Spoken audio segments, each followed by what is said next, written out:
Então vamos ao momento da palavra. Deixa eu me organizar aqui. Estamos com um tempo bom. O horário está bem tranquilo. Queria que os irmãos abrissem suas Bíblias em dois textos, dois versículos. O primeiro versículo é no Novo Testamento e o segundo versículo que eu vou ler é no Velho Testamento. No Novo Testamento eu peço que os irmãos abram suas Bíblias em Gálatas, capítulo 6. Gálatas capítulo 6,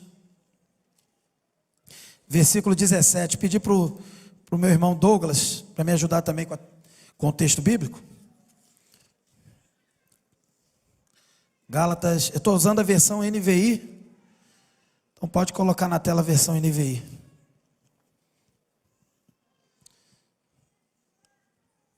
Vamos ler? Gálatas 6, 17. Sem mais, que ninguém me perturbe, pois trago em meu corpo as marcas de Jesus. E agora Daniel, capítulo 6, versículo 13.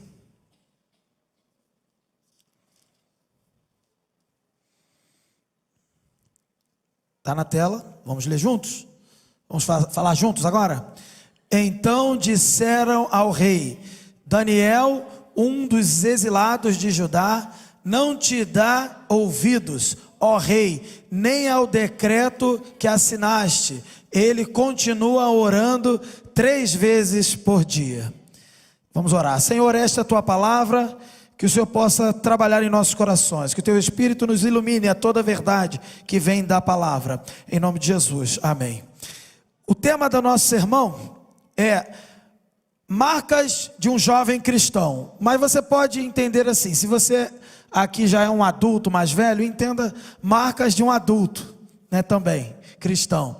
Se você é uma criança que está aqui me ouvindo, marcas de uma criança cristã. Se você é um junior, marcas de um junior cristão. Se você é um adolescente, marcas de um adolescente cristão. Mas o termo jovem nós vamos usar aqui para nos referir tanto ao adolescente como ao jovem. Então de 12 a 35, a gente está valendo, que é a faixa etária que nós trabalhamos aqui na juventude. E o que nós aqui separamos são algumas situações que aconteceram na Bíblia com jovens. E como eles reagiram e qual é a marca deles como crentes, como servos de Deus. E o que seriam marcas, né? A gente viu aí que Paulo, quando fala em Gálatas, ele diz que carrega nele as marcas de Cristo. O que seriam as marcas de Cristo que nós deveríamos carregar ou devemos carregar? Marca é provavelmente algo visível. Você pode até tentar esconder, né, mas a princípio a marca é algo visível. Ela pode até não estar num local visível. Se você tem uma marca numa roupa, ela pode estar bem visível, porque a roupa fica por fora. Se você tem uma marca, de repente, na barriga, né? De repente você não vai estar tão visível, porque a sua roupa esconde. Mas o fato é que a marca é algo que é perceptível. É algo que se difere do todo. E são sinais. E para a gente aqui, tem a ver com... Tem um sentido metafórico também, né? Quer dizer, são sinais, são qualidades, são aspectos, são características. Que característica uma pessoa que segue a Jesus deve ter? Que característica um jovem que segue a Jesus deve ter? Que característica um adolescente deve ter? Então, a gente tem alguns pontos aqui para eu destacar nesse sermão que eu preparei para os irmãos. A primeira marca que a gente deve identificar, a gente pode identificar em jovens, na Bíblia, por exemplo, a primeira marca é a fidelidade aos princípios estabelecidos por Deus. A palavra de Deus, ela é permeada por princípios. Existem mandamentos na palavra de Deus que são literais. Basta você ler que você sabe o que é para fazer. Por exemplo, não matarás. Tem alguma dúvida para entender esse texto? Não, né? Então é um mandamento bem claro, mas existem situações que precisam ser interpretadas à luz do contexto, da cultura da época. O casamento é um deles, ter filhos é um deles, porque isso, por mais que seja uma orientação divina, isso se adapta em relação ao contexto da sociedade. Mas os princípios estão inerentes ali desde o começo. e eles não são alteráveis. O que se altera é o contexto. Hoje a gente está aqui no século 21, nós somos brasileiros, somos aqui do bairro de Campo Grande, da cidade e do estado do Rio de Janeiro. E nós temos uma cultura, nós temos uma bagagem, um contexto da nossa realidade. Porém, os princípios que estão na Bíblia, eles são inalteráveis e nós devemos seguir. Então, um jovem que segue a palavra de Deus, uma marca característica de um jovem que é fiel ao Senhor, deve ser que ele é fiel aos princípios estabelecidos por Deus. Ele não precisa ser um cara do século passado, né? Ele não precisa ser um cara antigo. O jovem, ele está atualizado. Afinal de contas, tem um monte de gente aqui que tem celular. Espero que não esteja nesse momento no celular se distraindo, mas que esteja usando o celular como atualizado que você é, com a Bíblia nele, né? De repente, né? Aí você pode usar o celular, não tem problema.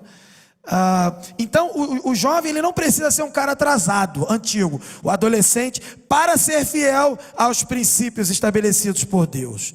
E vamos ver como isso aparece na Bíblia. Eu vou dar exemplo aqui no primeiro ponto aqui que eu vou destacar, é que para você ser fiel aos princípios estabelecidos por Deus, você não pode se prender, por exemplo, a um jugo desigual com os infiéis. Presta atenção aí, em 2 Coríntios 6,14, me ajuda aí, Douglas. 2 Coríntios 6,14, a gente pode dar uma olhadinha. A gente pode ver que Paulo, ele deixa claro que não há abertura para se misturar com a infidelidade. Olha como Paulo vai dizer em 2 Coríntios: não se ponham em jugo desigual com descrentes, porque o que tem em comum a justiça e a maldade? Ou que comunhão pode ter a luz com as trevas? Aqui Paulo está falando num contexto um pouco mais ligado ao casamento, mas o jovem que também vai casar, e tem que estar atento a isso, a gente falou até ontem, eu falei ontem com uma jovem sobre isso, mas assim, a gente também tem que entender que mesmo que o jovem ainda não esteja namorando, ou se relacionando com alguém para o casamento, ele deve perceber que existem certas relações ou relacionamentos que ele pode ter de amizade, de convívio, que não podem tornar-se um jugo desigual. Você não pode permitir isso. Eu não estou dizendo que a gente não pode ser amigo do não crente, pelo contrário, a gente deve ser amigo do não crente. Agora eu fico perguntando, a Bíblia fala que o não crente, ele é inimigo de Deus, não é verdade? Sim ou não? A Bíblia fala que o não crente carece da misericórdia de Deus, sim ou não? A Bíblia fala que o não crente, por exemplo, ele é carnal, e o crente é espiritual, não é verdade? Sim ou não? Então, percebe que Deus, ele veio aqui, ele tem a história de salvação conosco, então ele nos alcançou, a gente também era descrente, ele se relacionou conosco. Agora veja, quando Jesus veio aqui nos salvar, ele se contaminou com a nossa vida de pecado, com a vida das pessoas que estavam ali ao redor dele? Não, ele não se contaminou. Ele veio aqui, fez o que tinha que fazer, amou, cuidou, pregou, ensinou, morreu para salvar, mas ele não se misturou ao ponto de se contaminar. Então veja, quando a gente está falando aqui de jugo desigual, a gente pode falar também num contexto de amizade, uma amizade que pode ser prejudicial, porque você prefere se deixar ser influenciado por um amigo descrente, do que você como crente influenciar, fazer a diferença na vida dele. Nós como crentes só estamos nesse mundo para influenciar as pessoas que estão ao nosso redor. Em outras palavras, como foi muito bem lembrado na oração aqui do Luan, estamos aqui para cumprir a missão de proclamar o Evangelho. E às vezes a gente se deixa levar num convívio, numa amizade, num círculo de amizade. A gente, jovem, vocês mais jovens do que eu, né? Mas eu já fui jovem, já me vi nessa situação também. Que você está num círculo de amizade, aí para você se sentir meio que aceito naquele grupo, você tem que se comportar como aquele grupo, né? Quase que uma lei da selva, né? Uma situação bem biológica, né? Você tem que se comportar de forma animal, igual o animal que está do seu lado. Eu estou mostrando para os irmãos entenderem que a gente tem essa necessidade às vezes de tentar se adequar para ser aceito, mas isso não é uma marca de um cristão. A marca de um cristão é o oposto, é quando você não se adequa. É quando você consegue se relacionar, mas você não se permite se amoldar. Aí a gente pode lembrar textos de Romanos que Paulo vai falar, por exemplo, não vos conformeis com este mundo. A gente tem a mania de querer se conformar para estar ali misturado com todo mundo, quando na verdade a gente tem que se destacar sem deixar de se relacionar. Então uma marca de um cristão é essa, é de não se colocar num jugo desigual. Vou dar um exemplo. Um cara do Velho Testamento que era um juiz, e ele era jovem. E ele foi chamado por Deus para ser um nazireu. Quem lembra de um nazireu do Velho Testamento aí que foi juiz? Está no livro de Juízes. Quem? Sansão. Sansão, ele é um caso que deu errado. Não é verdade? Por que deu errado? Porque ele se relacionou com os inimigos de Deus. E ele se permitiu ser influenciado pelos inimigos de Deus. Ele inclusive teve lá uma esposa, seja lá o que signifique isso para ele naquele contexto, uma amante, né, chamada Dalila, e foi por intermédio dessa relação que ele, como juiz, ele perdeu o comando, perdeu o poder que ele tinha ali de governar e de ser influência positiva em prol do reino de Deus. Veja, Sansão, ele é um exemplo de um jovem que deu errado. Mas para a gente não ficar triste com a história dele, tem uma parte da história dele que deu certo, no final, né? O final da vida dele, ali ele deu certo, porque ali ele se arrependeu, pediu ao Senhor misericórdia, e o Senhor ali concedeu misericórdia, e o poder e a força dele voltou, e ele pôde, numa última tentativa ali, vencer os inimigos de Deus. Mas olha o estrago que foi feito, olha o mal que foi causado, porque ele se permitiu ser influenciado, ao invés de influenciar. Então o jovem, ele precisa estar atento, para ele cumprir esses princípios estabelecidos por Deus, ele não pode se permitir se misturar no sentido de praticar, se comportar igual ao descrente. Isso seria um jugo desigual também. Um outro ponto para a gente ver como a gente pode guardar os princípios da palavra, os princípios do Senhor estabelecidos por Deus, é não ceder à tentação da prostituição, ou em outras palavras, fornicação. Vou pedir para o Douglas me ajudar mais uma vez. Efésios 5:5. Efésios capítulo 5, versículo 5, para a gente poder ver isso. O jovem, ele não pode ceder à sua tentação sexual. O jovem, ele é solteiro, e ele foi chamado por Deus para se manter ali, se guardando da imoralidade sexual. E a sua sexualidade é exclusiva para o casamento, e um casamento segundo também os princípios divinos. Então veja, um jovem que preserva os princípios de Deus, ele não se coloca em jugo desigual, se misturando com amizades ali, se permitindo se influenciar, não, na verdade ele influencia, e ele também não cede à prostituição, à fornicação. Vamos ver um exemplo muito claro. Primeiro o texto que está na tela: porque vocês podem estar certos disto, nenhum imoral ou impuro, ou ganancioso, que é idólatra, tem herança no reino de Cristo e de Deus. Então a palavra de Deus é clara: se eu sou uma pessoa que cede para a imoralidade sexual, significa que eu não estou tendo as marcas de um jovem que tem a obediência como marca, que tem os princípios como marca. Eu não tenho uma marca de um servo de Deus, eu tenho a marca de um não crente, eu tenho a marca de alguém que vai para o inferno, como está escrito nesse texto de Efésios. Vamos ver um exemplo positivo de alguém que fugiu da imoralidade sexual: José no Egito. Vocês lembram da história dele? Não vou contar a história toda, não dá tempo, mas qual foi a situação de imoralidade sexual que ele venceu? A mulher de Potifar. O que aconteceu com a mulher de Potifar? Ela estava de olho nele, não é isso? E aí ele era o quê? Um empregado, contratado ali para trabalhar na casa. Potifar ali era um cara, uma espécie de uma liderança do Egito, poderosa. E ele então, ele tinha que ser fiel a Deus e fiel ao patrão dele, né? E a mulher de Potifar não queria ser fiel nem a Deus e nem também ao marido, que era o patrão de José. E ela então foi para cima dele, vocês sabem a história. E o que ele fez? Ficou tentando conversar. Não é bem assim, veja bem, se acalma. Foi isso que ele fez? que ele fez? Correu. Então, uma marca de alguém que vence a imoralidade sexual não é uma pessoa que fica conversando, tentando explicar. Veja bem, não. É uma pessoa que conhece que ela não suporta. Se ela der muita conversa, ela não vai aguentar e vai cair. Ela sabe que ela é pecadora, sabe? Ela sabe que ela não vai aguentar muito tempo. Então, o que ela vai fazer? Não vai dar nem conversa, vai sair correndo.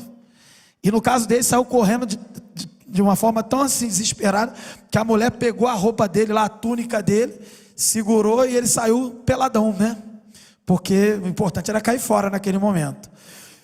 Claro que tudo isso tem um contexto, tem uma história por trás, mas veja, é um exemplo de um jovem que tinha uma tentação provavelmente muito difícil, é o que a gente vê do texto, que dificilmente, se ele ficasse conversando, ia dar muito certo.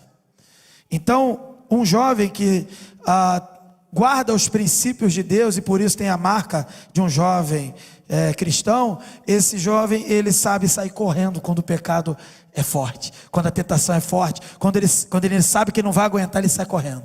Ele não fica de conversinha, ele não dá mole para prostituição, para fornicação, para imoralidade sexual. Então, esses dois exemplos, um negativo e um positivo, para mostrar que devemos ser fiéis aos princípios estabelecidos por Deus. Amém? Agora temos um segundo ponto, que é fidelidade ao compromisso firmado com Deus. O jovem cristão, ele tem, acima de tudo, uma aliança com Deus. Já que ele é cristão, ele está debaixo dessa aliança, não é verdade, irmãos? Sim ou não? E essa aliança não deve ser quebrada. Vale frisar que Deus, ele é fiel, mesmo quando nós somos infiéis. Isso é importante. A gente pode até quebrar a aliança, pode no sentido de que está errado, mas acontece que a gente é pecador, a gente está sempre errando, e na medida que a gente erra, a gente quebra a aliança, quebra o combinado. Mas Deus, ele é poderoso ao ponto de estabelecer no seu contrato espiritual, que é a nova aliança, de que mesmo quando nós somos infiéis, ele seria fiel, por causa de Cristo, por causa dos méritos e da vitória de Cristo. Mas não é por causa disso, por causa dessa graça, que eventualmente quando a gente é infiel, ele permanece fiel. Por causa dessa graça, que quando a gente erra, ele ainda está nos dando oportunidade de recomeço. Não é por causa disso que a gente tem que abusar. É só você lembrar de Paulo em Romanos. O que faremos com isso? Poderemos ficar pecando à vontade? Paulo pergunta em Romanos de uma outra forma, obviamente, e ele responde assim: de maneira nenhuma. Então, mesmo sabendo que Deus é misericordioso, que nos perdoa, e que Ele é fiel à aliança, mesmo quando nós somos infiéis, e Ele não permite essa aliança ser quebrada, mesmo quando nós estamos agindo e quebrando, não é permissão, não há permissão para abusarmos dessa graça. Paulo ainda fala assim: precisamos abusar ao ponto dessa graça ter que aumentar. Não é para isso. A gente não deve brincar com as coisas de Deus, mas a gente deve também ter confiança, que se eventualmente hoje você caiu, se hoje você está vivendo numa quebra de aliança com Deus, há perdão para você hoje, porque Ele é fiel, e você pode sim se tornar novamente uma pessoa com as marcas, né, de um cristão verdadeiro, de um jovem cristão. Veja, enquanto a gente está aqui buscando viver essa aliança com Deus, a gente pode se apoiar em alguns bons exemplos, e eu vou destacar aqui os amigos adolescentes, jovens ali do contexto de Daniel, né? Daniel, Ananias, Misael e Azarias. Vocês sabem quem são? A gente conhece eles mais como Sadraque, Mesaque, né? E Abidnego. Eram 4, porque contar com Daniel são 4. Eram 4 amigos, jovens, e na verdade menos de 18 anos. Naquele momento, naquele contexto ali, o povo de Israel estava, imagina pegar o povo todo e levar para um outro país, ficar preso ali, e alguns são selecionados para trabalhar para o rei, e eles, jovens de sangue nobre, da nobreza de Israel, eles foram chamados para trabalhar com o rei, para ter ali uma função, né, na nobreza daquela cidade chamada, aquela nação chamada Babilônia, e eles então foram chamados para se misturar com as coisas daquele povo, daquele povo inimigo. E a primeira coisa que foi feita com eles foi trocar os nomes. E é interessante porque no contexto do Oriente Médio, O nome, aliás, o nome é importante em qualquer situação, mas no contexto do Oriente Médio ele tem uma importância um pouco maior. O nome significa a característica da pessoa, significa o caráter da pessoa, significa até o propósito, o destino da pessoa. O nome, ele é já uma espécie de uma bênção e uma profecia para a vida da pessoa. E a Bíblia inclusive fala que nós em Apocalipse, no último dia, no final, na eternidade, nós teríamos a vida eterna, teríamos lá novos céus, uma nova terra, uma cidade santa, que é a nova cidade, é tudo novo, e teria também um nome novo. Por que um nome novo? Porque a gente estaria vivendo uma nova realidade, uma nova identidade, ou melhor dizendo, a mesma identidade, porém aperfeiçoada, um corpo glorificado. E a questão do nome era muito importante, e imediatamente a nação ali que escravizou Israel, a primeira coisa que fez foi mudar o nome deles, e chegou e pegou Daniel. Daniel significa Deus é meu juiz, mudou o nome para Beltesazar, que significa Bel te proteja. Bel, uma divindade, um falso Deus, um Deus daquele povo da Babilônia lá, um Deus que não tinha poder para nada. Então agora Daniel devia ser chamado de alguém que era protegido por um falso Deus. Veja, primeira mistura que tentaram fazer foi isso. Mas interessante que o próprio livro de Daniel não aceita, né, esse nome, e vai sempre chamando Daniel de Daniel. Mas interessante que aí Ananias significa Jeová é gracioso, e aí foi mudado para Sadraque, ordem de Assur, ou de lua. Então, um nome que tem relação com uma outra divindade, uma outra relação religiosa. Ananias, que tinha um nome então que dizia que Jeová é gracioso, ou seja, que vivia confiando na graça desse Deus, e Yahvé gracioso, agora estava debaixo de uma outra ordem, a ordem da lua, a ordem de Assur. Misael significa quem é igual a Deus. Então esse nome é aquela famosa pergunta, né? Quem pode se comparar a Deus, né? Deus é incomparável, mas ele foi renomeado para Mesaque, a sombra do príncipe, ou seja, alguém que agora também está debaixo de alguém que não pode ser Deus. Azarias, Deus é meu ajudador, e foi mudado para Abednego, servo de Nego, que também é uma divindade. Então aquela nação chegou e tentou misturar mesmo, tentou trocar, os nomes foram mudados. Mas veja, apesar dos nomes serem mudados, eles não se misturaram, eles não se permitiram sucumbir às propostas malignas daquela nação. É claro que nós, no nosso momento, no nosso contexto, a gente não está vivendo nenhuma situação de opressão, de alguém que é contra Deus nos oprimindo para que possamos mudar de nome, mudar de comportamento, ou de forma obrigada. A gente aqui, para pecar, nem precisa ser obrigado, né? A gente aqui basta ter uma oportunidade, se a gente não vigiar, a gente cai. Eles não, eles foram obrigados a mudar de nome, e obviamente eles não concordavam com esse nome, mas isso não dependia deles, porque o nome tem mais relação com quem vai chamar do que quem vai ouvir, né? Então eles, com certeza, pelo comportamento que a gente vê deles na escritura, eles não aceitaram esse nome, mas eles assim receberam essa opressão, essa tentativa de colocá-los debaixo de outros deuses. E as pessoas chamavam eles por esses nomes. Mas é interessante que tentaram contaminá-los com algo muito pior do que também o nome, com as práticas daquele reino contrário a Deus. Tentaram contaminá-los com os manjares, com as comidas do rei. E eles tinham comidas, inclusive no contexto dali, que eram proibidas. Um servo de Deus não podia comer, por exemplo, naquele tempo, carne de porco. E eles tinham que, então, para participar desses manjares do rei, porque eles estavam sendo ali alimentados, preparados. É como que, guardadas as proporções, um atleta, ele se prepara, se alimenta para estar em forma para as suas atividades esportivas. Eles tinham atividades para o reino e deveriam estar bem nutridos, bem alimentados, e havia uma dieta específica do rei, e que elas afrontavam. Aquela dieta afrontava a dieta de um servo de Deus daquele tempo. Claro que hoje a gente não tem essa regra. A gente pode até eventualmente comer carne de porco, desde que não seja glutonaria. Mas veja, A gente tem dietas espirituais a vivenciar. Quais são as dietas espirituais de um cristão? Oração, leitura da palavra. O que mais? Comunhão, conviver na igreja, congregar na igreja.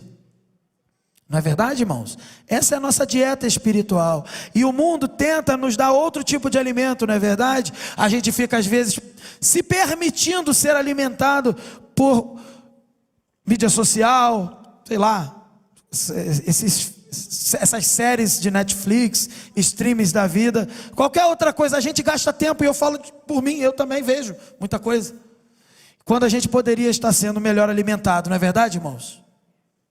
E a gente às vezes cede, às vezes a gente deixa de falar com Deus e prefere ficar vendo uma tela com alguém que a gente acha legal. É verdade, a gente abre mão por pouca coisa. Só que aqui era interessante, que aqui era comida mesmo, e eles então não poderiam comer, e eles fizeram, a gente sabe a história, eles fizeram um combinado lá, e eles combinaram que não iam comer. O eunuco que cuidava deles concordou, e eles fizeram um teste. Depois volta e avalia, vê como é que a gente vai estar, se a gente vai estar desnutrido ou nutrido. E não só estavam nutridos, como estavam melhores do que os que estavam comendo a comida do rei. Veja, os que estavam comendo a comida do rei comiam carne, e a dieta deles era só o quê? Legumes. O que a gente pode ver nisso aqui? Mesmo que pareça que o princípio de Deus, guardar o princípio de Deus é estar em desvantagem nessa vida, mesmo que pareça, vale a pena ser fiel aos princípios de Deus, vale a pena ser fiel à dieta de Deus. Nós com certeza estaremos melhor nutridos, melhor alimentados. E isso é uma marca de um jovem. Eles que tiveram os seus nomes trocados, eles que foram aviltados na sua personalidade, eles não aceitaram comer comida do rei e desafiaram, e Deus honrou. Eles estavam melhores, em condições físicas melhor do que os outros que estavam comendo as iguarias do rei. Não apenas isso foi tentado com eles, tentaram também fazê-los adorar a imagens. É interessante, eles foram obrigados a adorar imagens, a se prostrar, não é verdade? Aqueles amigos de Daniel tinham que se curvar diante da estátua, diante do rei, diante do toque da trombeta, e eles não se curvaram. E o que aconteceu com eles? Eles foram lançados numa fornalha, mas Deus foi fiel, e ali teve um quarto homem dentro daquela fornalha, que é um tipo de Cristo, nós sabemos disso, e estava ali com eles, e eles foram libertos, livres da fornalha, e não foram punidos. Às vezes, querido, a melhor coisa a fazer, um jovem, quando é testado na sociedade, parece que na sociedade a melhor coisa é se adequar. A sociedade está indo para onde? Está indo para a prostituição, então eu vou. Está indo para o ateísmo, então também vou. Está indo para o tanto faz, tanto fez. Se Deus está aqui, está bom. Se Deus não está, não está legal. E aquele adolescente que se amarra andar em grupo, né? Aí anda em grupo, vai para o aniversário de 15. Gente, eu estou com isso na minha cabeça. Aniversário de 15 anos. Ô aniversários de 15 anos. Existem aniversários e aniversários, não é verdade, irmãos? Existem aniversários de 15 anos que você vê claramente que honram a Deus. Mas existem aniversários de 15 anos que é pior do que a boate da época dos meus pais. E às vezes a gente fica sabendo ou até vê, porque a gente é convidado também, né? Acaba vendo. Gente nossa, se contaminando com esse tipo de alimentação, com esse tipo de comportamento. Um jovem, como eles aqui, que tem princípios, que é verdadeiramente servo de Deus, ele chega nessa hora, ele pode até parecer para ele que é desvantagem. Não, se eu me comportar como crente, eu vou perder meus amigos. Se eu me comportar como crente, as pessoas vão me ignorar, vão me achar retrógrado, atrasado, careta, sei lá o nome que dão aí. Se eu me comportar como uma pessoa bem, fiel a Deus, eu vou ser abandonado por eles. Aí eu pergunto, e daí? Jesus não foi abandonado? Você acha que você foi chamado para quê? Para levar tapinha nas costas? Caramba, esse aí é um verdadeiro crente, parabéns. O mundo vai estar assim para você, ó. Que legal, hein? Tu é muito crente, parabéns. Tu acha que é isso que vai acontecer? É? Não. E se por acaso acontecer isso, pode duvidar da sua fé, pode duvidar do seu comportamento, porque se todo mundo começar a te dar parabéns lá fora, meu amigo, tem alguma coisa errada com você. Provavelmente Deus não está te dando parabéns, não.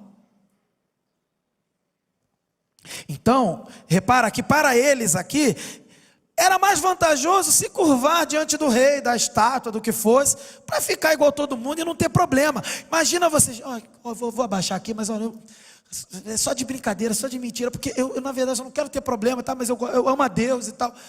Entende como é que a gente tenta explicar as coisas para a gente mesmo? Não vou me contaminar, eu só não quero, entendeu, chamar atenção, arrumar problema. Poxa, eu sou da paz, tranquilo. E não é bem assim. Existem situações que nós somos chamados para nos posicionar. Talvez você não foi chamado para ser um chato na faculdade. Toda hora que o teu professor ateu, sei lá, marxista, leninista, sei lá o que ele é, começar a falar umas coisas contra a Bíblia, por algum motivo, você não é chamado para ser chato, encher o saco dele toda hora. Professor, eu sou contra isso aí, porque Deus na Bíblia. Não é isso. Se o professor está dando aula, respeita ele, aprende a matéria, tira 10. Faz igual Daniel, faz igual os amigos de Daniel, eles eram os melhores ali, trabalhavam para o rei e dava tudo certo. A questão não é essa, a questão não é você ser o chato, ficar posando de diferente na faculdade também não. A questão é que há momentos que é preciso se posicionar, há momentos em que você vai trabalhar, e o seu comportamento tem que ser diferente do outro. Se você trabalha num banco, aí vai lá ter uma sobra de dinheiro, aquele dinheiro tem que ser devolvido, e você olha ali e pega para você, por quê? Porque ninguém viu, sei lá. Não. Alguém pode dizer, esse cara foi otário, deu mole, teve uma oportunidade na vida e tal. Não. Seu princípio não é esse. Seu princípio é adorar a Deus. Seja qualquer outra coisa, de repente você foi chamado no trabalho para se relacionar com pessoas, e ali se relacionando com pessoas, elas estão sempre te chamando para bebedeira, para confusão, para aquela esbórnia da vida, né?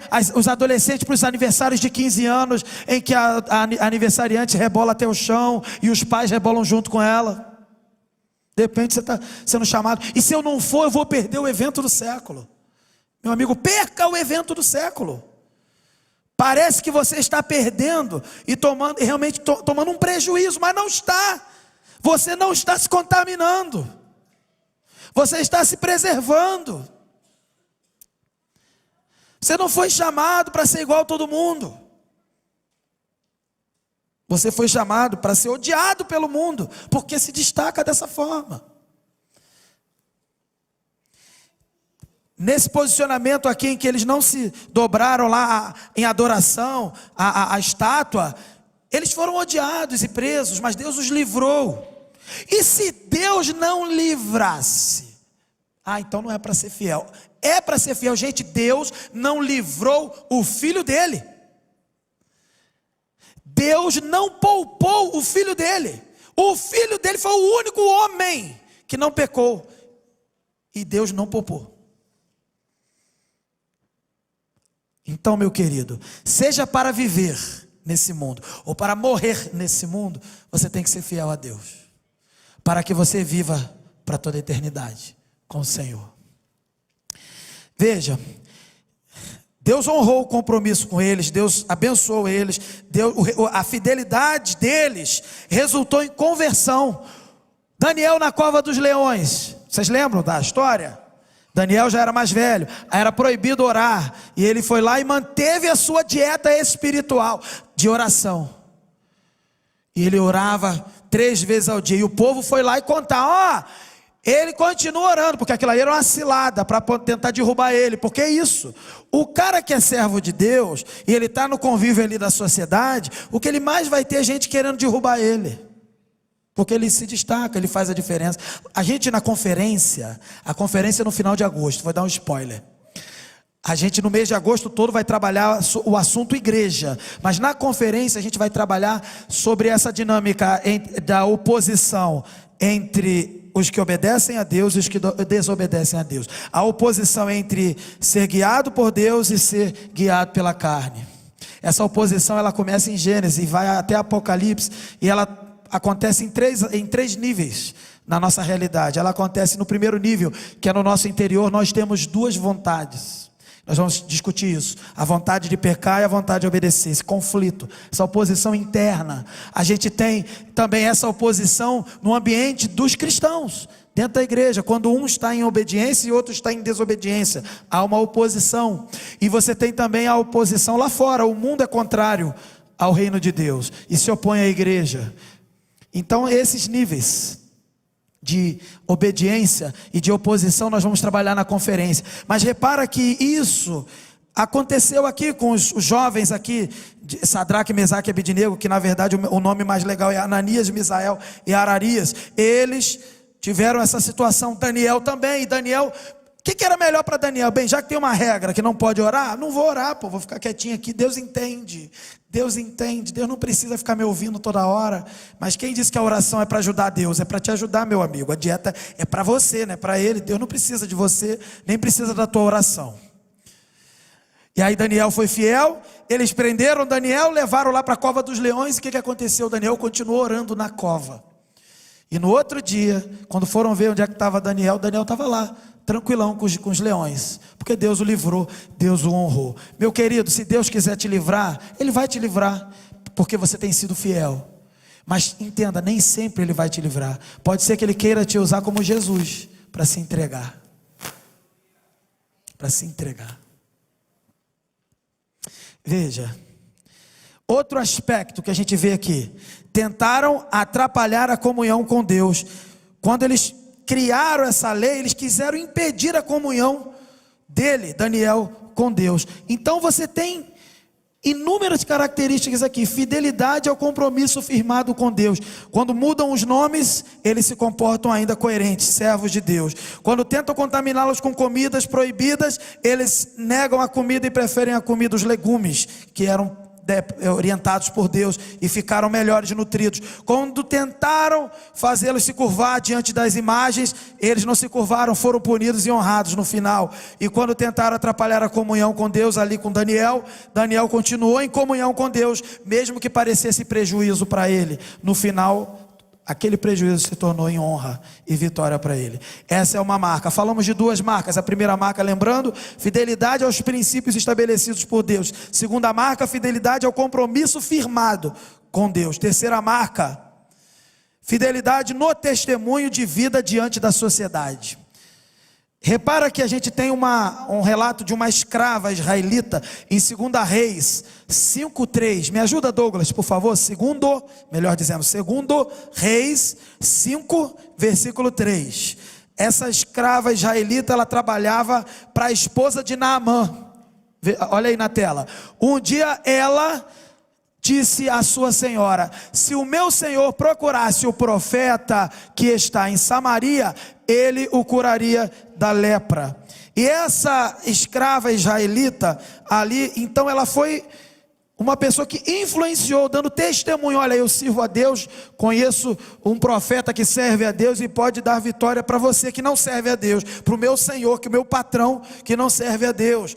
Mesmo escrava em terra estranha, ela deu testemunho do poder de Deus, ela influenciou. Naamã foi curado da lepra, conforme o texto. Depois você pode aprofundar esse texto, como aconteceu, e passou a servir e adorar o Deus de Israel, Yahvé. Então veja, querido, um jovem, ele também tem fidelidade no testemunho. Ele está atento, ele aproveita a oportunidade e ele fala. Testemunho aqui, ó, falar daquilo que vive, falar da experiência que tem com Deus, para transformar a vida das pessoas. Então um jovem tem que ser assim. Um jovem, por último, quarto, ele tem que ser cheio do poder do Espírito Santo. E esse é a maior das marcas, o maior dos princípios. Cheio do poder do Espírito Santo. 1 Samuel, por favor. 1 Samuel 16:13. Para a gente ver aqui e concluir. Um jovem cheio do Espírito Santo. E aqui interessante que eu vou usar um texto do Velho Testamento, porque tem gente que fica falando que o Espírito Santo é só no Novo. O Espírito Santo é na Bíblia toda. Veja na tela. Samuel apanhou o chifre cheio de óleo e o ungiu na presença de seus irmãos. E a partir daquele dia, o Espírito do Senhor apoderou-se de Davi, e Samuel voltou para Ramá. É claro que o ministério, a atuação do Espírito Santo no Velho Testamento era diferente, a função era diferente, mas o Espírito sempre esteve lá desde o princípio. No princípio criou Deus os céus e a terra, aí fala que a terra era sem forma e vazia, e o Espírito de Deus parava pela face das águas. Então o Espírito estava no princípio. Também João vai falar que no princípio era o verbo, então o Filho estava no princípio.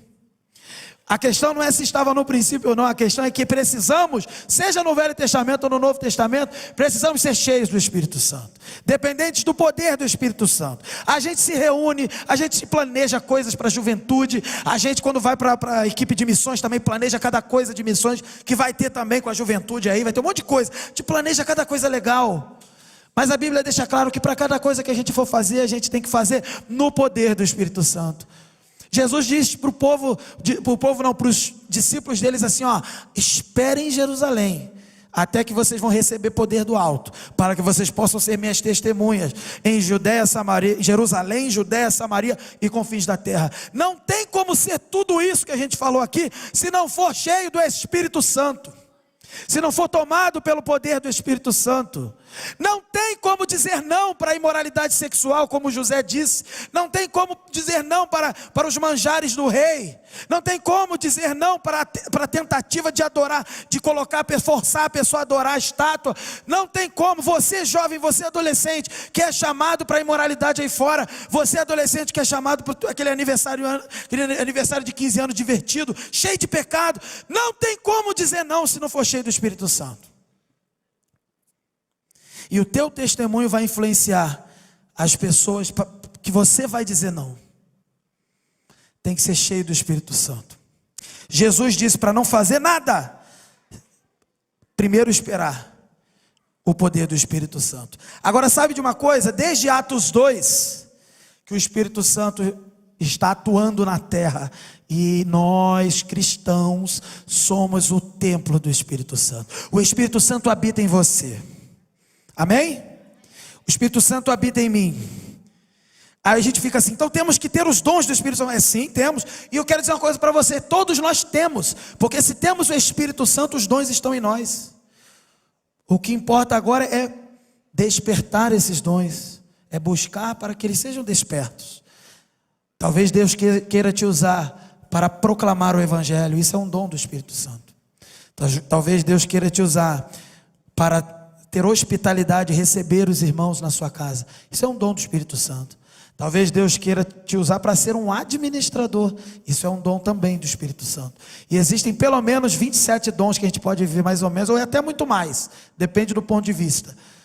E Deus, Ele é criativo, Ele vai inventar muitas outras possibilidades para te usar. Só não pode ser aquelas bizarrices que a gente vê aí na internet, dessas igrejas doidas aí. Dos canela de fogo que, de contar, hein? Esses perfis aí, Jaspion do Mistério, mostra as furadas aí, né? A gente sabe, tem pessoal que segue, que eu sei que já falou comigo. Essa galera aí, meu amigo, que acha que está no dom, não está não. Infelizmente não está, eles estão na macumba mesmo, entendeu? Eles estão na religião animista, que é a religião da feitiçaria. Deus não nos chamou para sermos feiticeiros. Deus nos chamou para sermos cheios do poder e manifestar os dons e o fruto, com as suas características, o fruto do Espírito Santo. Ser como Jesus. Eu não via Jesus rodando por aí, caindo, dormindo, levantando, falando uns troços malucos. Você vê Jesus assim? Na Bíblia? No dia que você vê Jesus assim, você vem conversar comigo. Porque eu procuro na Bíblia, eu não encontro.